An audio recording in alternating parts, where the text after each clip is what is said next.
Hello, everyone, and welcome to the Void Bros podcast. It's been a while since we decided to record. So, in that case, we do have a couple announcements that we're going to make. One, we do have a new member. We just pulled him right off the fucking streets, right out of the good old boonies. So, you'll now be hearing the lovely voice of our partner here, Kane. Hello. Wait to be real awkward about it. He's been here before. Yeah, I've been here before. He was, Talk till he he's- goes in the void, you asshole. he was on. Well, I was introducing him, so he's got to say Oh. something. He was on the after hour episode. Yeah. Where can our listeners? Where he listen gave to, us really awful gorilla food. Good biscuits, bro. What are you talking about? You're fucking fired. Well, anyways, our other announcement is here within maybe a month or so, we are looking into getting an actual camera so we could post video for the video to make the viewers more interested. And so you can see our raw reactions to some of the stuff that we talked about. Raw's kind of a nasty word. Yeah. As the Well, Raw. Well, speaking of Raw, dude, Raw SmackDown's coming to Indiana. well, speaking of raw, how about we just jump into this void real quick? We might be in this void for a while. So join us as we jump into this void of our new episode, the Andes plane crash. So on October 13th of 1972, 45 passengers and a crew boarded Flight 571, not knowing that only 16 of them would ever make it back home alive. The majority of these passengers were members of an old Christian rugby team from Stella Maris College, aka the Christian Brothers College. You ever heard of that? Of course not. I wouldn't say I'm well versed in the Christian schools. So this college is located in Monte de Veo. It is a private college. What the hell's Monte de Veo? You're trying to ask me if I've ever heard of it? Well, if you'd let me finish reading, quit being Greg. It is a private college. Be me. Motherfucker. It is a private college with a reputation of having a very good rugby team located in the capital of the largest city of Uruguay. Oh, yeah. I just know college in I know Uruguay. like the back of my hand. I just know college in Uruguay There's only- for sure. There's only Perfect, it might be about. this one.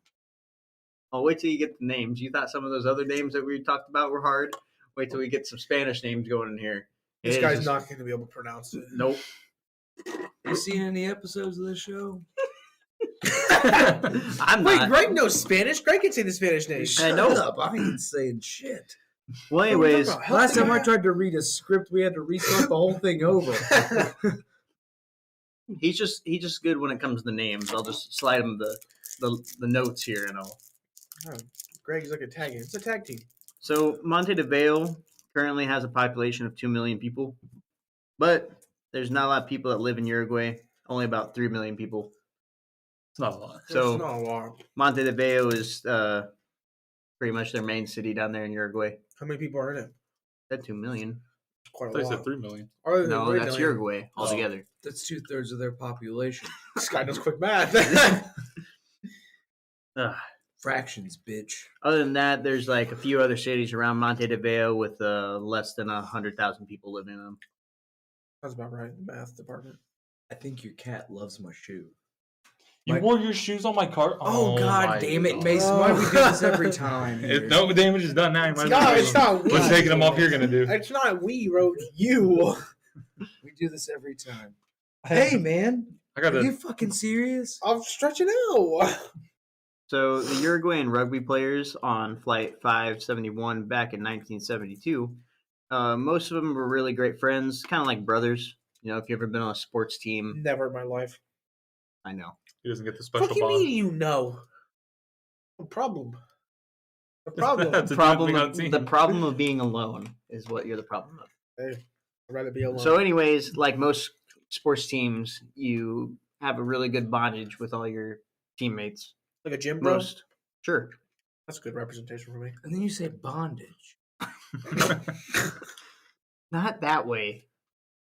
Unless, I mean, it could happen. Raw bondage, man. So, this is since they were like brothers, they spent months learning to work together as a team before their plane ended up crashing. And Sounds like a many team, though. many of the survivors ended up agreeing that this would allow them to survive for so long. The fact that they worked so well as a group and they were very committed, emotionally attached to one another, the struggle for survival was so intense that some of the survivors would later say that they'd known that it was going to happen, they would have given up, not wanting to suffer through it all. Yeah, so this is a story about Just keep your mouth moist. the will to survive, pretty much. I got the will to survive. Do you? We'll see if you Depends. have their will to survive. You can eat that sandwich. Yeah. Oh my God. I'm just waiting for you to Are you grab it. eyeballing me over here? I'm just waiting for you to chow You into it. still I got want to that review. sandwich. I just want to review. You got lettuce on there, Ryan, a big lettuce guy. Lettuce isn't big on you either. Probably not. Well, so they might have just accepted their fate of dying in the plane crash and just letting the icy mountains freeze them to death the very first night. But they didn't. Instead, the survivors worked together to create what they call a snow society, where everyone had an important role. And thanks to all of them working together, and thanks to the leadership and a few brave men, they were able to survive through something that would appear to be impossible to live through. So this is like a happy story. It's clearly not impossible to live through. People live through it. Just saying. Well, 16 out of 45. People still live. Barely. 16. I mean, that's still people. That's 16 bodies. So, according to Roberto Caricia, one of the survivors appreciated the joy of just living even in the most dire circumstances.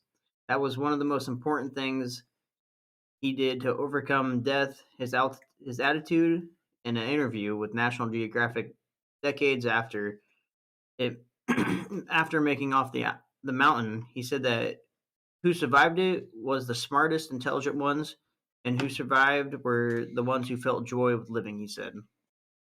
So now we get into the good old timeline here of the events during this plane crash.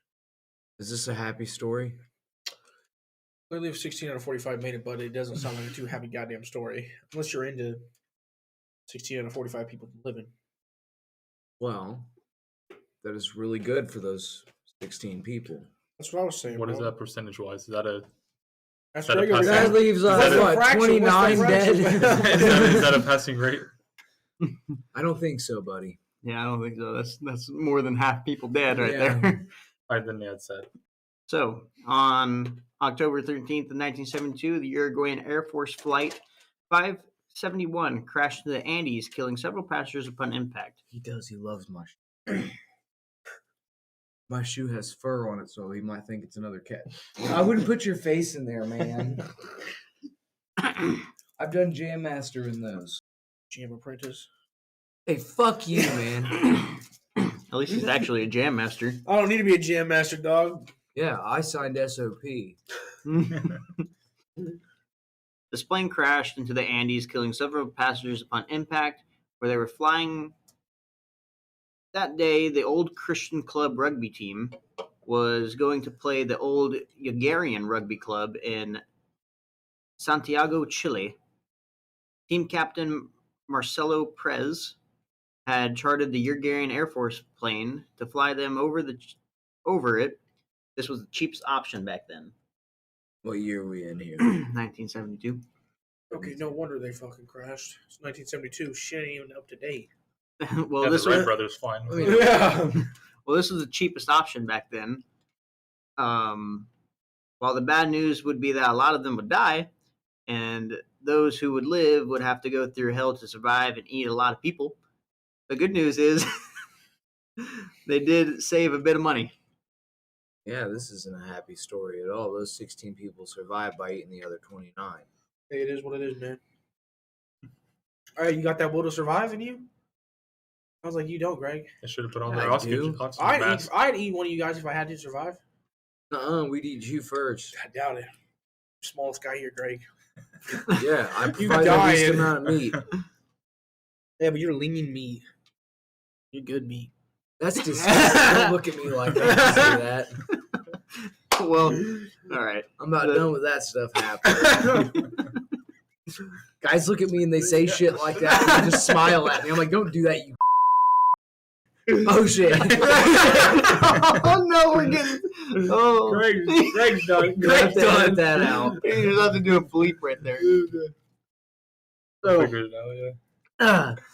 so the captain of this flight was Colonel Julio Cesar Fernandez, who has a total of 517 total flight hours, which is pretty experienced. I have more hours Back in than that day. CS:GO.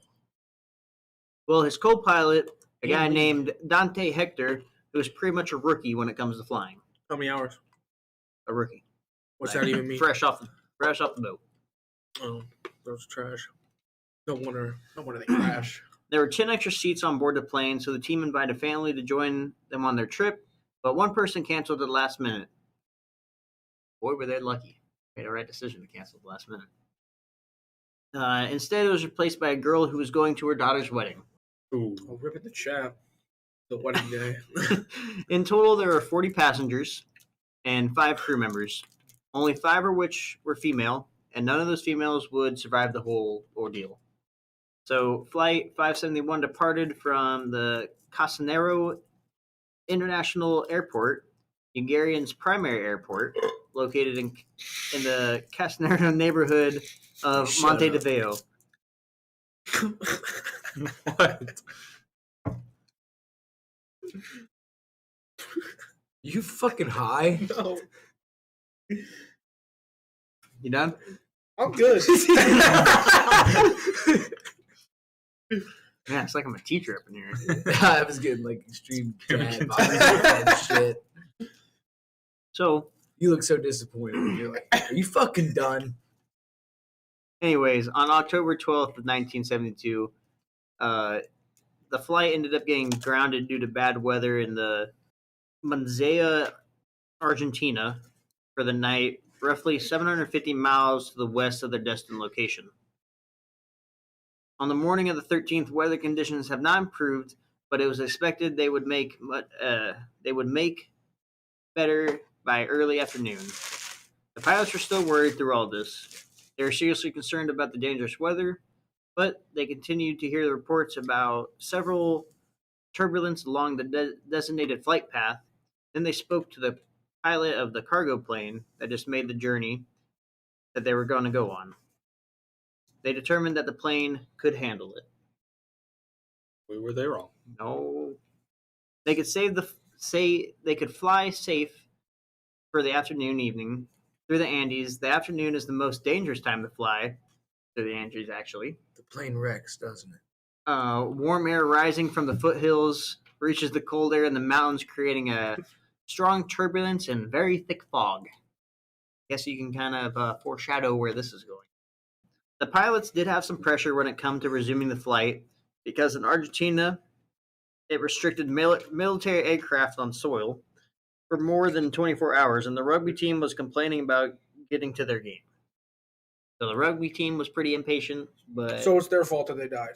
but Argentina also has a very strict no Air Force plane rule, so they can't. And they had to rent a Air Force cargo plane because that was the cheapest thing back then. Also, they're breaking the law. Well, it can only So be it's there. really their fault. No, it can only be there for 24 hours. So they Oh. can stay there for 24 hours, but after that 24 hours up, they got to get their plane and go. Sounds like it's their fault that they all. No, you're about to see whose fault it is. Their fault. So the direct route to Santiago required the plane to fly about 26,000 feet, which was pretty tricky because this plane was not built to fly higher than 28,000. So that doesn't give them much room to maneuver You got if 2,000 shit feet. goes wrong. They got very 2,000 little. feet to maneuver. That's not a lot of not He's a lot obsessed to with those maneuver shoes. a plane. 2,000 I don't feet. know. It's quite a lot. It's 2,000 feet. Well, you gotta think, especially since this they had a big load of baggage and Big load. Yeah, big load of baggage and some big ass rugby players. Sure. Probably, yeah, rugby players are big. Yeah, rugby players with big loads. Yeah. I guess say it like that. That's what you guys just said. What do you mean? by I said big loads of baggage What do you and mean big by ass that? rugby players, not It's the big same loads of thing. Just big ass regurgitating what rugby he heard. players. So, well, anyways, the pilots decided to take an alternate route which would only save them about 90 minutes, or which would only take them about 90 minutes longer, but they think it's a much safer route than what they would fly. They would have to fly at an altitude of 23,000 feet. That gives him 5,000 for the maneuver. Well, This story pertains to me. What do you mean by that? It pertains to you. I fly planes, dog. Oh, word? You really? No, not yet, but If I could. we'll see. Hey, fuck That's the find goal, out. man. It's to fly a plane. Fly a plane, play a bass while you're in the air. You know, as long as it has autopilot, maybe. Control the plane with your base. Holy shit. Yeah, that's perfect. I make one mistake and kill everybody. I mean, you could recover, though. Start strumming faster. That's not how that works either. Just dial the fuck in. Don't fuck up. Dial in. What's the longest plane ride you've been on? Bro, I've never rode on a plane. I've been on a plane. Longest flight? However long it takes to Arizona. You? Never been. He's gonna flex how long he's been on a plane. That's gang right there. No, I'm not. Yeah, how long you been on a plane there, bucko? Flex it. None of your business. Come on, dude. Let's hear it. No, dude. Just say it, hater. I don't want to flex on you too hard, you fuck. Just say it, dog. 14 fucking hours. Are That you sounds happy? like hell. That sounds like hell on earth. Where'd you go? So, To the Andes I Mountains? want to know. Hey, I want to know where the rugby players play. look. So when I went to Hawaii back in like it was like early 2015. But we took 2 planes going there, man. We took a plane from Chicago over to San Francisco, and then for some fucking reason we took a plane from San Francisco to Los Angeles, and then from Los Angeles we went to Kona Island. On the way back we flew from Honolulu straight through to Chicago, and that was like fucking 14 hours, dude. Yeah. I'm pretty sure. Economy? Yeah. I was in high school. I I was just asking. private jet. I was just School asking band. you. You're just coming home from band camp. All right, we're getting back in the story here. No, So- I would tell you what I was doing in Hawaii, but I don't want to flex on you guys. Oh, let me hear it, dog. We'll Flex save, it. No. we'll save it for after hours. Played Pearl Harbor. Harbor blew up. Not Oh. fucking all of it, King. Um, Am I good? Can I go? Yeah. They remastered Okay. it. I'll let you know when I'm ready. I'll let you know when I'm ready. To... All right. So the pilots planned a southern course over the Palencio Pass that sits on the border of Chile and Argentina. They took off about 2:30 p.m. The plane had no mechanical problems. The pilot, Fernandez, was training a rookie, LaGuerra, and decided to let him fly to get more flight time experience. Boy, did he sure regret that decision. oh, so the rookie fuck. As they flew, clouds covered the mountains. LaGuerre soon mistakenly thought that they were approaching Coruco, Chile, 122 miles south of Santiago, Chile. Chile. Olay. Thank God we got Greg here. But the instrument reading said otherwise. Due to the stormy weather around them, dense clouds covered the pilots had no visuals for where they started to rely on radio navigation. Then the aircraft's navigation displayed a digital reading of the distance of the next radio beacon in Kirklo. When they reached the Palencio Pass, it said that the aircraft still had 37 to 47 miles till they reached the city at 3:18 p.m. Shortly after approaching the pass, LaGuerre contacted Santiago, notifying air traffic control he expected to reach Kirkro in less than four minutes, which will put it at 3:22 p.m. But the flight time normally took 11 minutes from where they actually were. The pilots then didn't know where they were at the time, which, is now a big mistake. That's a big error because they have no clue where the hell they're at. Who the hell let this guy fly the plane? The fuck. Apparently the pro. What a rookie mistake This is that a was. legitimate business. Yeah. Official flower business. So, LaGuardia told air traffic control in Santiago that they were passing Kirkalo and turning north as he requested permission to descend. He soon thought he made it past the past, a rough stretch of the mountains, like the tall parts. He thought that they passed that already. They didn't pass that over. Well, the controller, based on the information given to them, authorized him to descend to 11,000 feet or 11,500 feet. And as we know now, that this is a critical fucking error. Like, real bad. So as LaGuardia descended, turbulence made the plane bounce suddenly, and air control no longer able to make contact with the plane as it crossed the Palencio Pass. Pilots announced on the speakers, "Fasten your seatbelts. We're entering some turbulence." Not one goddamn nap. It's okay, McDonald's hooked this up. Right on. Thanks, We McDonald's. got grease all over them. So the pilots told them to fasten their seatbelts because they were going to experience some rough turbulence. Further turbulence made the plane drop several hundred additional feet, which knocked them beneath the cloud cover, and the passengers now saw that they were flying real freaking close to the mountains. And now the macho rugby players on board. This is like the best part of this whole fucking story, I swear. They didn't want to appear afraid, and maybe some of them weren't afraid, so they started throwing the rugby balls around and singing some song, and they said that the song, "Conga, Conga, Conga, the plane is dancing conga." That's what they sing when they were throwing this ball around in the plane. What does that mean? I don't know, it was just fucking, that was a song that they made. Plane was throwing conga. Conga, Conga, Conga, the plane is dancing conga. It's the lamest fucking song I've ever. Well, pretty I'm funny. guessing this song makes a little more sense if you're a rugby player. I don't know, it might be a rugby A thing. conga's a dance, like a conga line. Conga line. Yeah, boys, You're fucking funny. it might have been more sense for a rugby player in the 70s. Here's the thing, man. When you're talking about a dancing plane, usually if planes are moving all crazy and shit, that's not a good thing. Well, duh, but it's called turbulence. But you know you've been on a plane for 14 hours there, bucko. I didn't experience any of that shit, pal. Good stuff there, bucko. You know what? Oh, the hops. Don't be a hater. That's pretty clean. End to the conversation.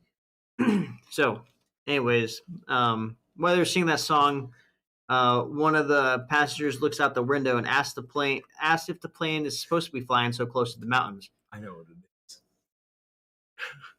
He's up there for that fucking sandwich. Yeah, he's trying, bud. He Wait, wants what's to- that motherfucking say? He wants to get a lick.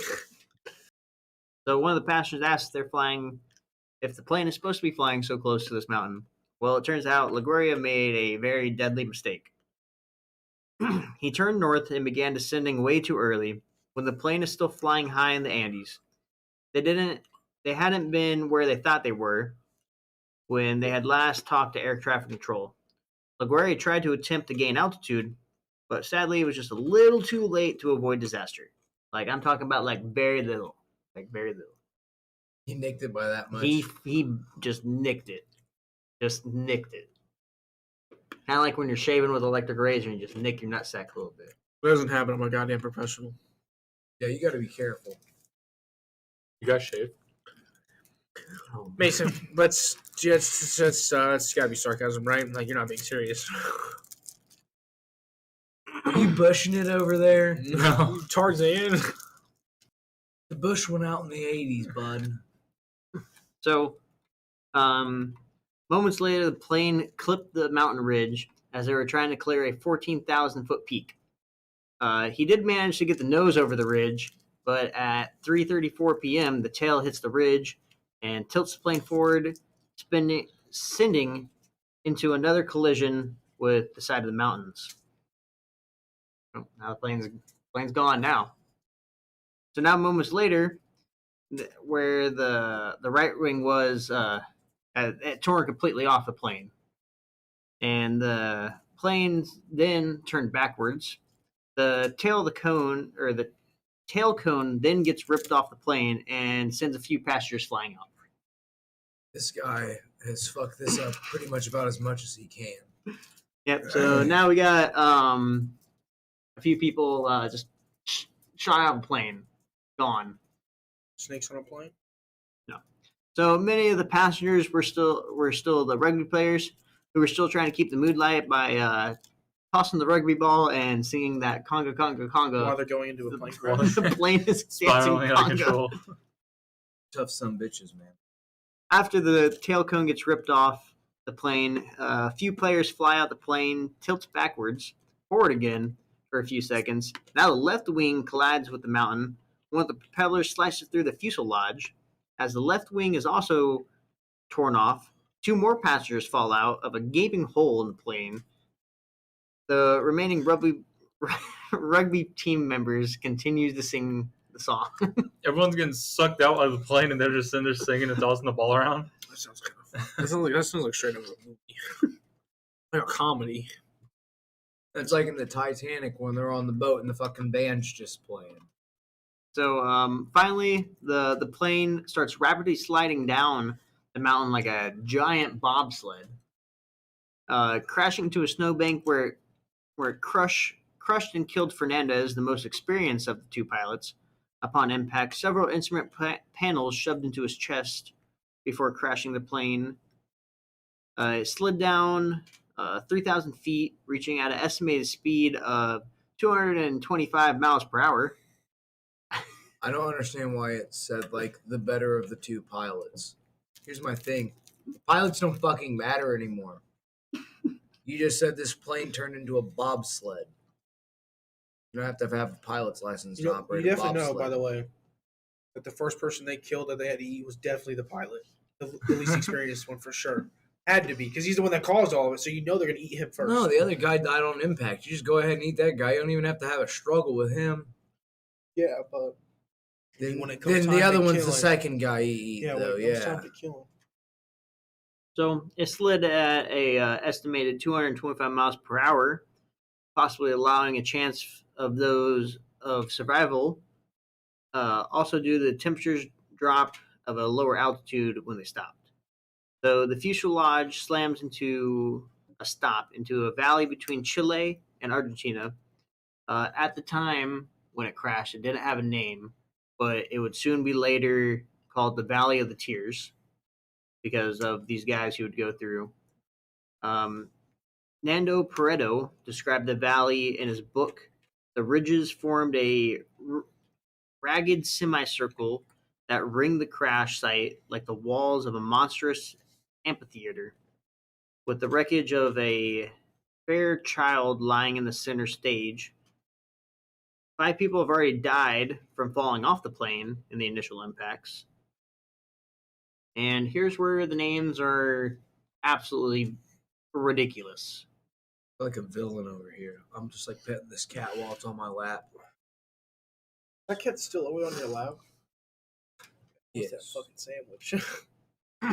So, Lieutenant Ramon Saul Paredes, the flight's navigator, flight attendant Jaquan Ramirez Hand the phone over to Greg. Gaston, Give it to the man in no Spanish. and a male law student and a veterinarian student were the ones who died in the initial impact that flew out of the plane. The two that fell off seconds later, when the left wing was torn off, was Daniel Shaw. Here's the normal name. He was a cattle rancher, and Carlos Filete, a student who didn't declare yet what he wanted to go to college for. Those 5 people then died upon impact with the snowbank. Team member, he was a physician, Dr. Fresco Nakella, his wife, Esta Nakella, and Fernando's mother also died on impact. And then there was accompanied with a list not in source of pilot Fernandez mentioned him earlier. So the main pilot also died on impact. So there's the first initial impact. How do you guys feel about that one? Even worse. I mean, it clearly just shows that the main pilot that apparently has all the experience is the one that made the fucking mistake. So, final impact of the crash ripped all the seats from their anchors. It pushed. Who was that? I said my bad. That wasn't my foot. Yeah, it was. Don't look at me. I'm not the one that plays footsie with you. We just had that conversation. I just said I actually hit his foot and I said my bad. In mine. Anyways, so the main pilot, the final impact of the crash ripped all the seats from the anchors, pushed him to the front of the plane, causing severe injuries for the passengers who were still alive. Co-pilot, the rookie one, LaGuerra, still alive but critically wounded, now trapped in the cockpit. Passengers Roberta held onto his seat so hard that he ripped chunks of the fabric off with his bare hands before getting thrown forward and hitting his head. He remembers thinking he was dead, reciting a Hail Mary. Someone cried out, "Please God, help me. Help me." Another man screaming, "I'm blind." Roberto saw his friend Nedro Pareto had severe injuries to part of his head where his brain was exposed. Next, someone shouts out, "The pilot is alive, the pilot is alive." They find Ferretta's dead, but LaGuerra alive, trapped in the cockpit, not in good shape. He asks them to get a pistol and shoot him, but they refuse. They try to use the radio, but the batteries are they're in the tail of the plane. And That's already gone. yeah, that broke off earlier, and they have no idea where the hell that is. So 33 people are somehow alive, but many badly injured. I would imagine. How fucking terrible that would be. Apparently, they didn't think too bad. All 'cause scrap. Must not have thought it was. Scrap. So they must not have thought it was two bags. They were singing and throwing balls. And Oh, no, that chanting. was just a fucking joke. I just put that in there for a joke. Oh, so they weren't. Oh my I think they lose god, it the whole God. time, No, I probably think that they're pissing themselves. they are screaming in It's terror. ballsy. Oh, They are screaming in terror. oh, probably, dude. Literally dying. Well, they might. Most of them did. Over 50%. Not of the rugby player singing the song. I said the song was a joke. Yeah, well, they did. They weren't singing a song. How do you know? Because you just said it Were was you on a that plane? joke. He did the research. I'm trusting the guy that did the research. I don't know if I can I'm trust him just anymore. saying. Yeah, no, true. He did just totally lie about that whole Conga song part. Is this even a real story? Is this a nonfiction story? No, this is a real story. I just threw that in there just because I thought it would be funny. You're trying to see if you catch us off guard. I did too, didn't I? You fucking did. Yeah. I believed it. I did believe it too. No lie. That was good. So now let's talk about what they do now that the plane is settled and it is crashed. So Roberto and Vito, they were both first year med students. They're the only ones that didn't panic, and they went into crisis mode, starting moving around and treating the injured. Narando Preto, he had the severe skull fracture. He falls into a coma and then somehow doesn't die. Both Haruto Nagara's legs were broken. Enrico had a piece of metal stuck in his abdomen. Rough. Sounded really rough. Gusto removed this metal, accidentally taking part of Rico's intestines. As he did so, and then somehow that he fucking lived through that. It must have not been a really important intestine, but yeah. You only have one. Well, You actually have two there. Two. You have a small you and really? large. I guess so, And the yeah. small's Are bigger you- than the large. Yeah. Yeah, Did you go to school? Yeah, man, graduated? I haven't done biology since like So he got- 2012. Give me a break. so he got that bandage up, and He just got up and immediately started helping other survivors. Abdomen ripped out, part of intestine gone, and they just bandaged him up, and he started helping other people out. What a trooper. He's a There's med no student, way. dog. I mean, he's about that life. So Roberto and Gastuve, the team captain Marcelo Perez, Who's continued fucking wrong assessing with you? survivors. Taking up all the room, dog. Don't say fucking dude like that. I don't know who the fuck you think you are, Greg. I gotta have my. Fucking Greg? What kind of name is Greg? Like Greg Heffley? Yeah, exactly.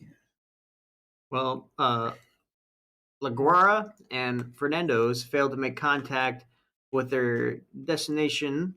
A rescue team is sent out, but they soon realized that the location they thought the plane was in when they last made contact was incorrect. So this mistake of navigation screws them over twice. Not only does a rescue team think that they're in this location, and it's not, this plane is like in totally a different location than what they think of at all. So plane crashes, and it doesn't look like they're going to get rescued anytime soon. Just recommend start looking at smoke. So the Chilean Air Force search and rescue services,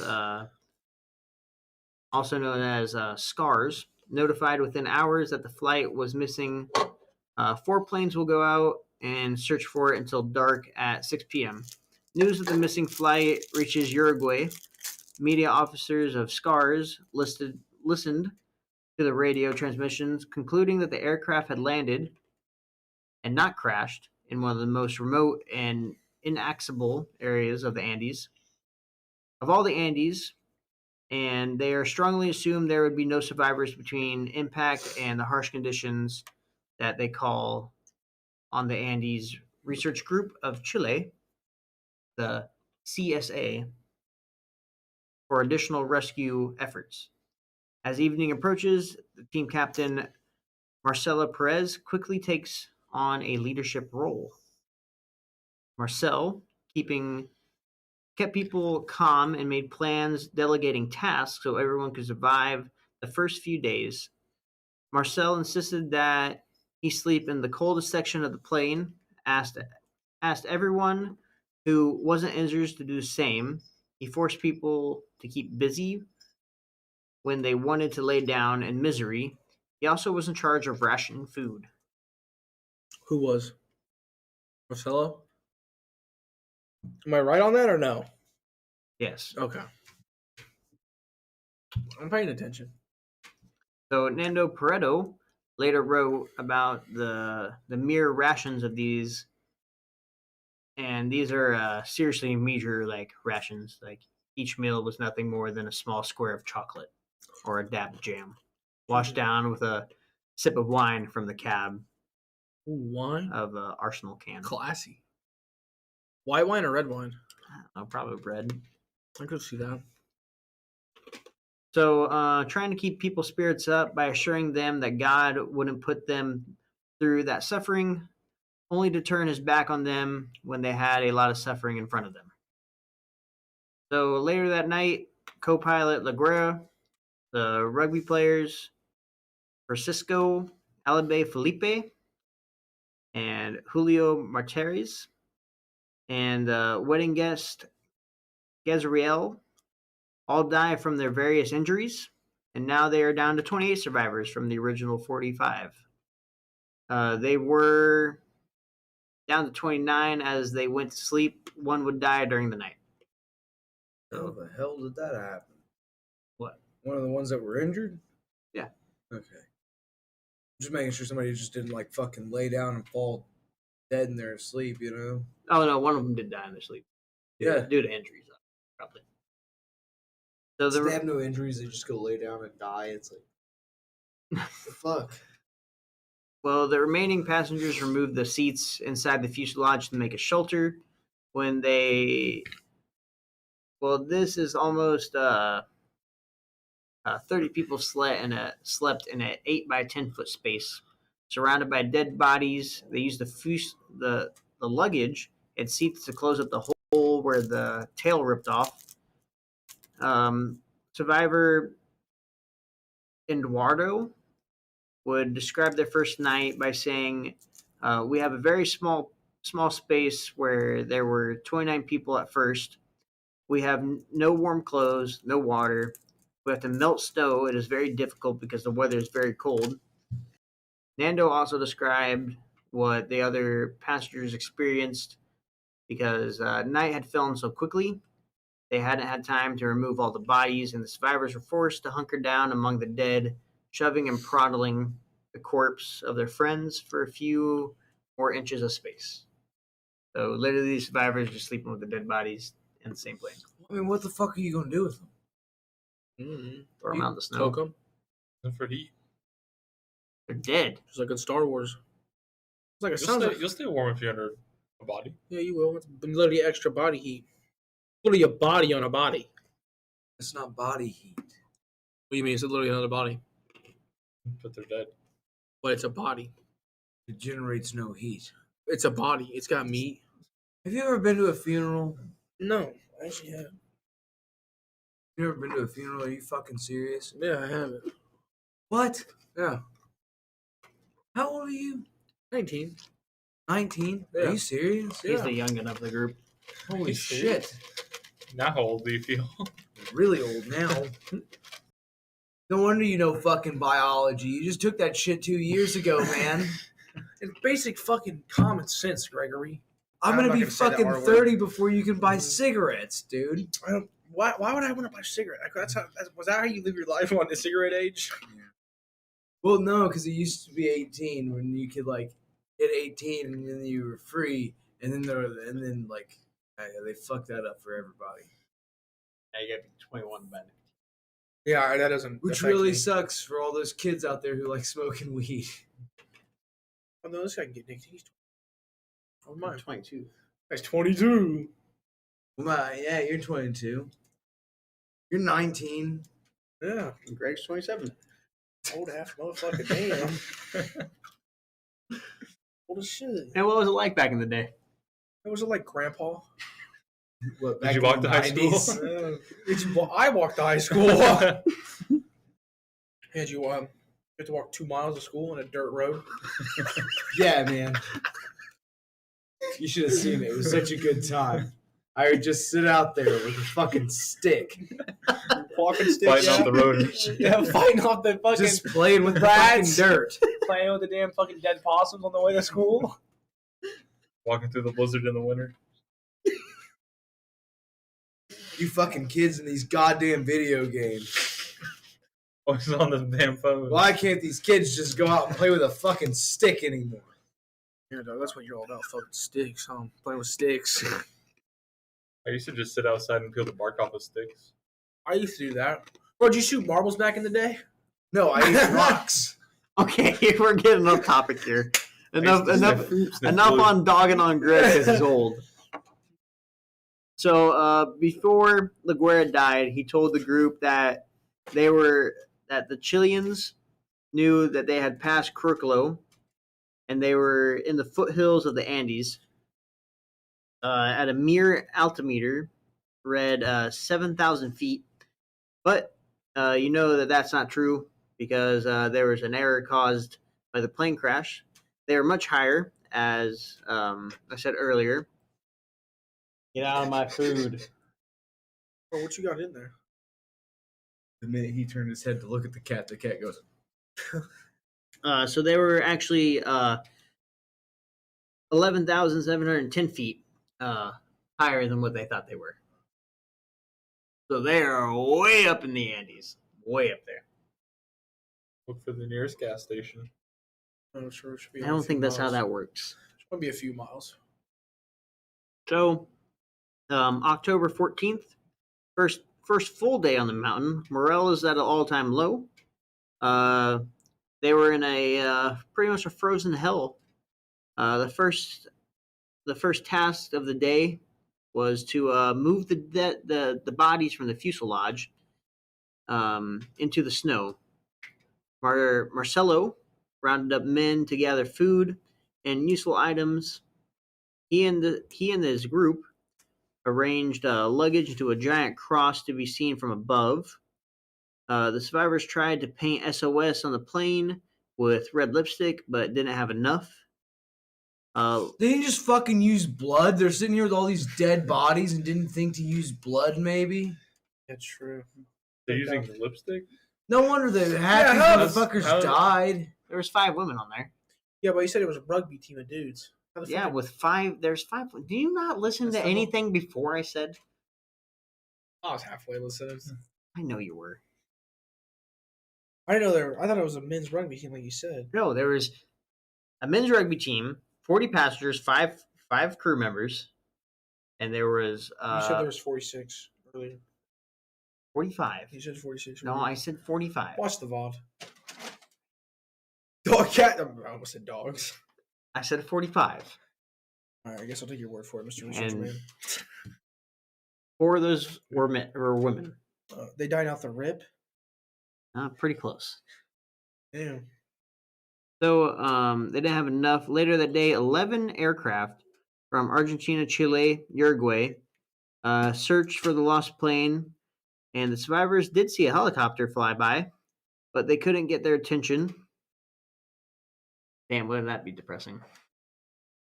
Yes, that's Seeing a helicopter fly by, but can't get their Could have attention. ended right then and there. I guess my problem with them wanting to move these dead bodies is in survival situations, doesn't it come to a point where you have to manage like literally the amount of like your calorie and protein and all that shit intake and kind of match the amount of work and like Well- movement that you're not going to get But much you got energy out 5 of that human amount bodies, of food. though.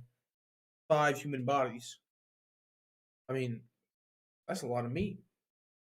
But see, at this point Yeah, in but you time, don't have a super long time. But there's to- 5 bodies. well, at this point in time, they didn't But think if- about cannibalism. But if they're also in the Andes, right, bro? It's snowing, so you can basically store the body in the snow and it basically become frozen. See what I'm saying? It's like a freezer outside for free, freelo.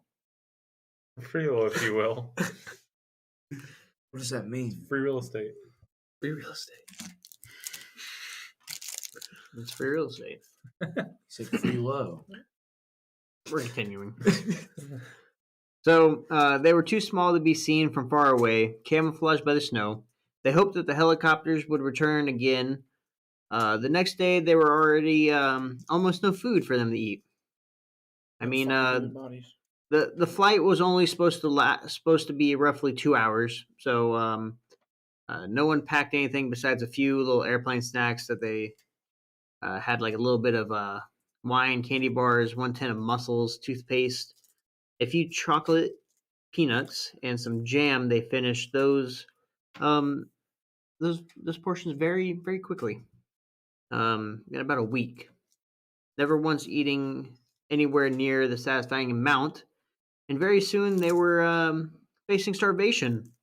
Early on, team member Eduardo, cousin. It's funny because his name's Alfredo.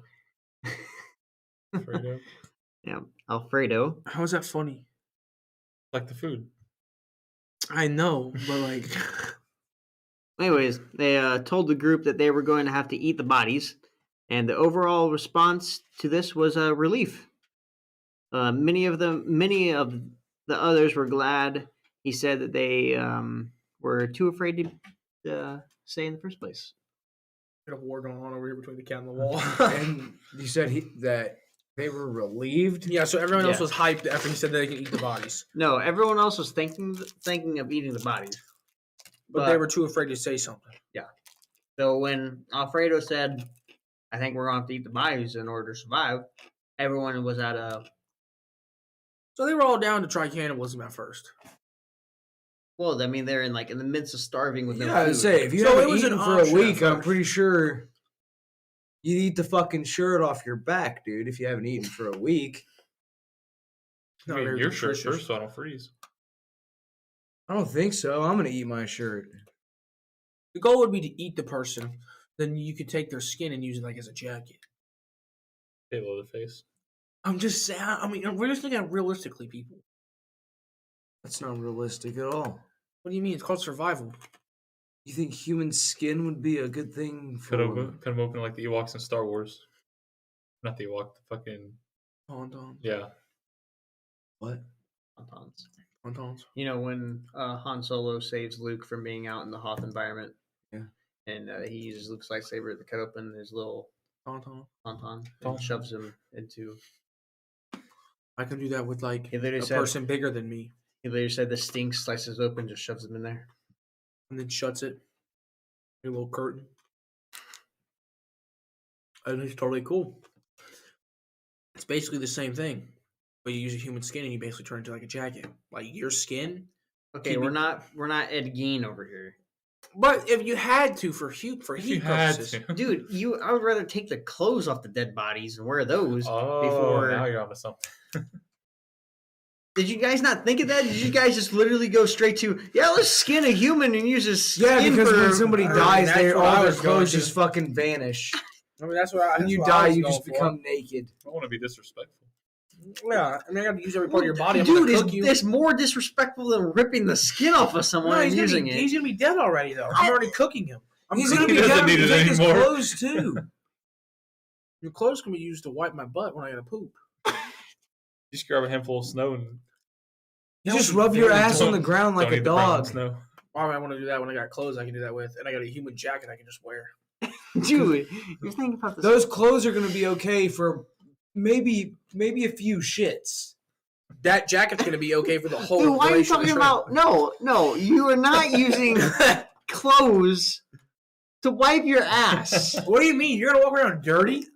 Dude, it's better than fucking freezing. You're not freezing if you got a human jacket on, bro. Dude, you don't fucking skin a person. What do you mean? If they're dead, you can skin them. If they're dead, You know they how got much nothing to say. fucking work that is? Yeah. So I'm eating a human in the process. You know how much meat, how much protein a human got in him? How much nutrition do you have in you? Yeah, I'm sure he's probably explained that to me a little bit. You don't have that down in the research. You You know how much we talk about cannibalism on you here? don't have the nutrition labels, the nutrition label fact of a human being. We like the cannibalism just never stops on here. That's what I'm saying, bro. Skin them like a jacket. Get a jacket out of them. Cook Cook like out a of them. Yeah. No. And if you ever need The to whole anything, group's gonna ditch your ass the minute you make a fucking jacket out of somebody's skin. you say that, but then I have their bones to use as weapons. Form a club. They're gonna think you're What are fucking you nuts, doing? dude. I'm fucking surviving. Dude, you would no. That would just no. You're gonna get jumped by the 30 other people there and die. All right, I'm gonna get back to the story here. We're way off topic here. It is what it is. So, before figuring out if they were capable or not to eat a person, they first had a more pressing problem to deal with, which was hydration. Although they were surrounded by snow, they couldn't eat enough to actually stay hydrated. It was so frozen, so icy. Also, it would cut their mouths, irritate their gums, make their tongues, throat swell. That's why you would use the bones of another human and you would break down the ice. Just saying. This dumb motherfucker. What part of frozen? It's not frozen if you beat it with a bone. I mean, you could break it down into smaller chunks. Oh my! You know that, right? In Dude, the size you would of be like the first person to die. the sizable ice cubes. No, I'll be the first person thinking of survival. What about the pants? What do pants have to do with this? You can drink your own piss for You 7 gonna make days. a jacket, but you ain't gonna make pants? Oh, I would make pants out of a human body. Dude, I'd make shoes out of your feet. I make like slippers. Make shoes out of your feet. Dude, this is fucked up. Oh my! Use the bones as like an outline. You don't leave the hair on there too? Of course, it's extra heat. You just put fucking clothes on. Skin your scalp and use it as a helmet. Exactly. I put it on my head. So after you skin the person and cut all the meat from their bones, what do you do with their clothes? You just throw them in the trash? No, and we literally discussed this earlier. To wipe my butt. And for other things, if you need to use clothes for. There's multiple uses. Primarily for Like wiping. what? Wiping the dude. blood off your hands that you just skinned the guy? Exactly. Oh my! Clothes have more of a God. multi-purpose use So than you're just being suggesting worn. that you go use someone's jacket, wipe your ass with it, get shit all over it, and then heal somebody's wound with it. I'm not going to heal somebody's wound with it. It's got shit on it. That's what I use the guy's tidy whities for. So They his have shit more can than just a infect jacket. You know that, right? Aren't the Their clothes gonna underwear is get? not gonna be any good, dude. It's gonna If I wipe it with freeze. my ass. It's gonna get cold or wet and freeze. That's basically just using a rock. Exactly. And that shit covered jacket becomes a weapon. And your ass gets torn up. Well, that's when you use a different piece of clothing. See what I'm saying? Everything's gonna be wet and frozen at this point. No, it won't. Gotta keep it near the fire. Keep it near the fire. There's a fire What going fire? on. No, there's not. They didn't make a fire. So They they're didn't eating have raw anything to meat? make a fire. What are They're they eating fucking raw idiots? They eat raw schmeat. What are they, the Liver King? Oh my god, let me finish here. So Yes, they are all on steroids. so doing, 2026. I'll be there. so doing all this, it would make their tongues and throats swell. There were a few days of extreme worry when many of them thought that they were going to die of thirst. But very soon, the passenger Fido came up with a creative solution where he would take melted snow he would try to melt snow on a sheet metal, and then all the melted snow would drip into a wine bottle. You just drink other people's blood, by the way. Just saying. No, That's how it works. no, Why don't they just put the snow in their mouth and let the snow melt in their mouth? because it'd make it irritate. It's too cold. It'll cut their tongues, irritate their gums. It Said won't they couldn't cut get their- hydrated. It won't enough cut their off tongues of if it. they just leave it on there. It said that they couldn't get hydrated enough to do it though. I don't think they were sucking on it. You get one good suck out of snow and it's gone, bud. Enough to hydrate you. So they would rotate this across a couple of little storage devices. They were able to find and come up with a way to stay hydrated. Water now no longer a problem. They wouldn't have to worry about suffering from. The only thing they would have to worry about is suffering from snow blindness when they went out into the snow. Well, Fido also made sunglasses using the sun visors in the pilot's cabin. The same.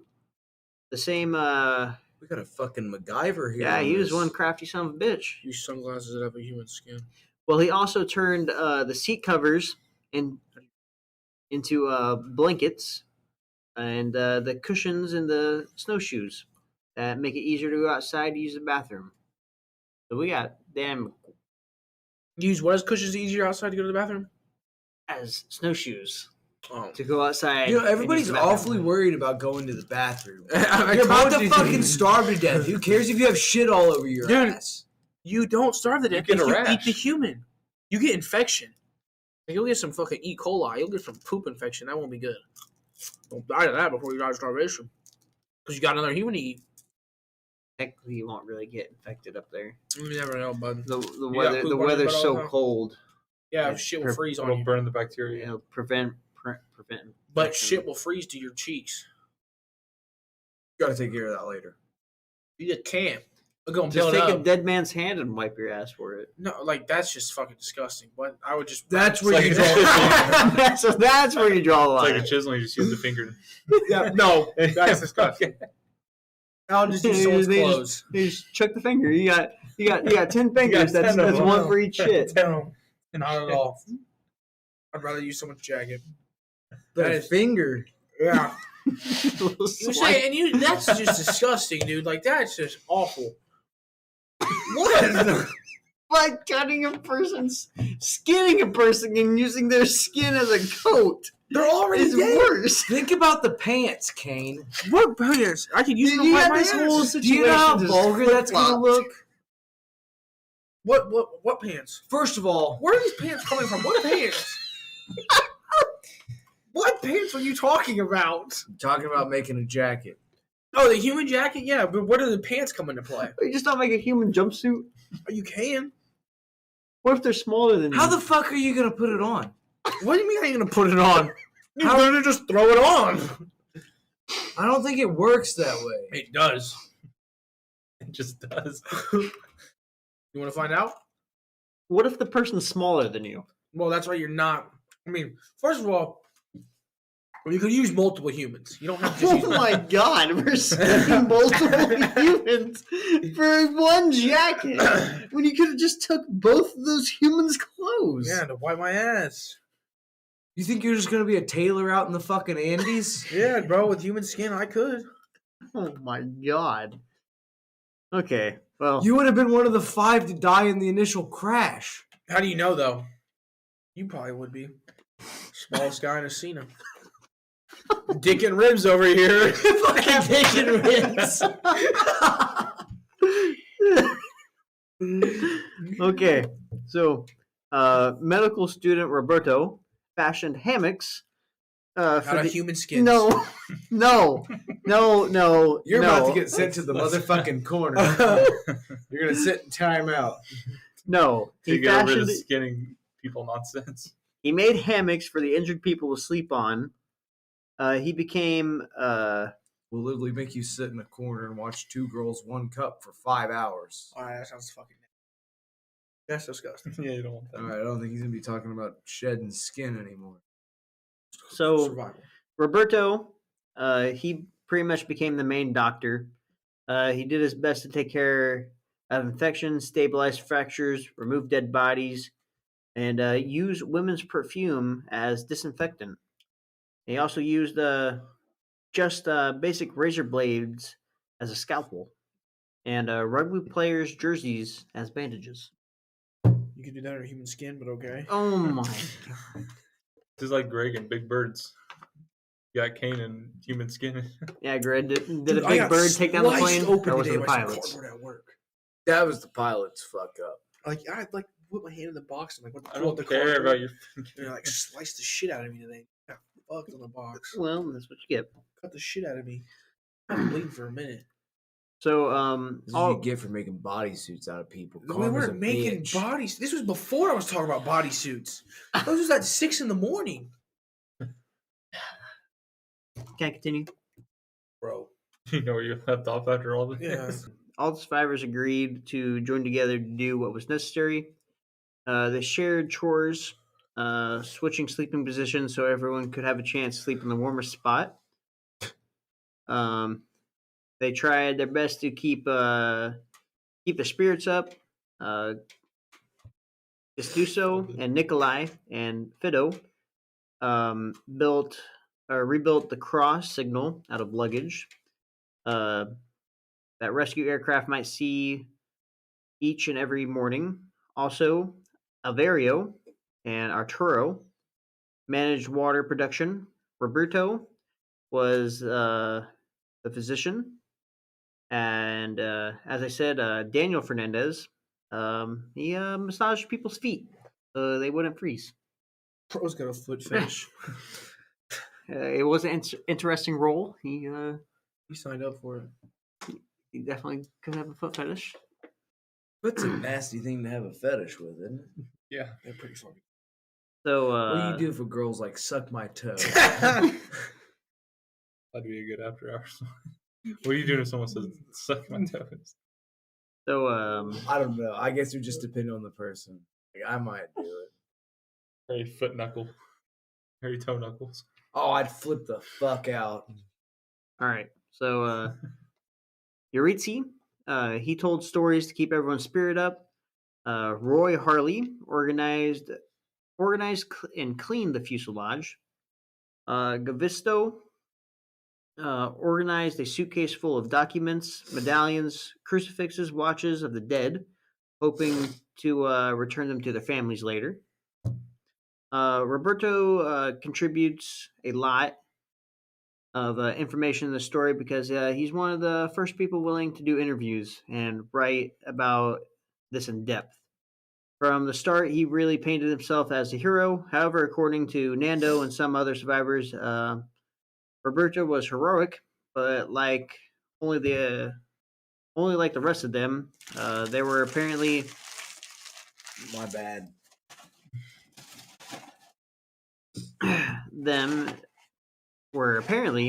he could be a bit of an asshole. He was supposedly arrogant, overbearing, cruel at times, often ignoring group decisions and randomly sometimes stepping on the injured people inside the plane when they got in his way. Die already. Yeah, Literally become useful to the fucking group. Die. Become food, that part shelter, Give me your skin. clothes, everything, dude. that part does seem a little messed up. More time passes, tension starts to rise between survivors and who were actively working. And then there was the so-called Lost Boys, who those who had fallen into a deep depression and refused to work or get up. People working understandably grew pretty frustrated and resentful of them, and often had arguments. I wouldn't argue with him. I just kill them and use them. If they're not gonna do any work, I mean, because they're at that point, then you're burning all this energy and nutrition for no reason, and there's a complete source that can replenish all that. It's doing nothing.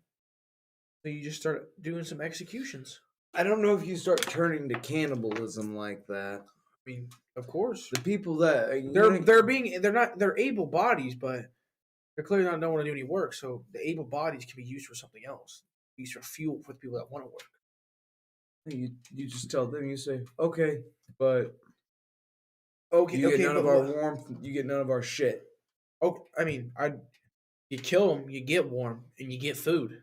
You get all that stuff. They're expendable. Okay, disposable. Okay. So on October 15th, passenger Nando Pareto, you remember that guy that I talked about who went to a coma and had half his brain hanging out of his head? Yeah. Well, he wakes up from his coma after recovering from a cerebral edema. He was only off for 2 days, but still crazy. He was able to heal all this in his situation. He was surrounded by faces telling him, "Nando, can you hear me? Can you hear me now? We crashed." After the crash, they thought he was dying, but they put his body with the others at the end of the fuselage. One of the healthiest people, or one of the healthiest people, were put in the warm spot. So his head was in the coldest part of the plane, which actually kept him alive, kept his brain from swelling. Another med student pulled him out during the first night, which prevented him from completely freezing to death. And they would just kind of rotate him a little bit, get a little warm, then mostly cold, then it turned out to be pretty beneficial for all of his injuries. It was Better have a good immune system or he's gonna be sick as fuck. Well, it was beneficial for all the injured passengers. The snow and ice, they kept bacteria from growing, spreading deadly infections, and often numbed the pain. Nando asked about his families. The survivors told him his mother, Eugene, had died, and his little sister, Susan, was badly injured. Nando then took on the role of attempting to nurse his sister back to health. The guy with half his brain hanging out? Yeah. He living. What's wrong with these people, man? Half my brain's hanging out. I'm ready to die, bud. Like, let's get this shit done and over with. Somebody. I've already got a hole in my head. I just need you to stick your finger in there and wiggle around my brain a little bit. And Something's gonna get fucked up in Scrambled there eggs. somewhere, and I'm gonna. He just had the will to survive, man. The will to survive. You just had like a fucking bad headache. Now think about that. Well, anyways, the survivors had found a damaged transmitter radio. Passenger Roy Harley, who actually was a engineering student, was able to make an antenna using the electrical cables from the plane, and they were actually able to hear the news of their crash and how everyone thought they were dead. That's never good. It's kind of funny that they tried to find a way to communicate to the radio, but there just wasn't enough signal for them. And I'm gonna say that's where we're gonna stop. Is that the stopping point? I'm gonna say that's the stopping point Is it because stopping point? on the next part we'll get into it's time Skinny? to Skinny. Skinny? no, Shit, dude, you gotta be really hyped for a minute. it's time The flesh hoodie? to Flesh hoodie? time to start eating some people and Let's finding a go. way off this mountain. Always got to be about eating people. You Use can make the- sleds out of I their was gonna bones. say use the. Oh, I was gonna say the bodies. Oh, you could use the body as sleds, yeah. But you could do the bones because I'll since give you're a gonna little skin spoiler, them they and do- cook them. You know what I mean? They do use something as a sled. It's a body or a bones. Pieces of the plane. The Oh. seats. The pieces of planes, bro. That's so boring. But anyways, so that That's is what they're where worried about. that is where we're gonna stop for part 1. Part 2 will What the fuck? I don't know. Deep down the water bottle. Part 2 will pick up next week, and What time? What day? we record on You can't Fridays. Fucking say that now. What do you mean you can't say that now? Ruin the surprise. It's not a surprise you said we're coming back. They get it when they get it. Yeah, we used to have a schedule, but it turns out we're pretty fucking stupid. Okay. Yeah, I can tell by fucking today. You guys are Hey, fucking so disorderly. Work got Hey, busy, I and we mean- took a couple months off. Guys, I mean, Shelby's gonna take this car now. I mean, we've got to go to 6 now. I was ready for 4. I was really just thinking about you. No, you wasn't. I was like, man, this guy ain't gonna get his workout in because I ruined his workout schedule. So I'll push it back a little bit. We're gonna get in the fucking hot tub. You got a hot tub? So, anyways, Inflatable hot tub. I have one of those. They're kind of sick. Pretty nice. They are nice. I used to have one in the basement. Mine's where ours in was the, at. mine's in the garage. Well, anyways, if we're not ending there, Greg, why don't you do our famous outro here? Famous. Famous. World famous. Okay then. That Take shit us fucking- out of the void so we can jump back in next week. Hey, thanks for stopping in and listening. And yeah, find us on social media everywhere. Look everywhere for us. MySpace? Follow- Oh, they don't make Yeah. MySpace anymore. Like a MySpace. We are back though. I tried making that We're part, but back it with came our out. hopefully our daily program Daily. or our Daily weekly pro- program. Fuck. Wait, they said daily thing? I was like, we're doing this every day now? Yeah, it's a full-time job now. Oh shit. we could get it going. So, like, actually, no, never mind. That's a pretty personal question. You done fucked this outro up. I'm about to really fuck it up Shut by up. asking a Shut up and let question. Greg talk. I'm gonna really fuck this up. Let them do the outro first. All right. All right, we love you guys. Good night.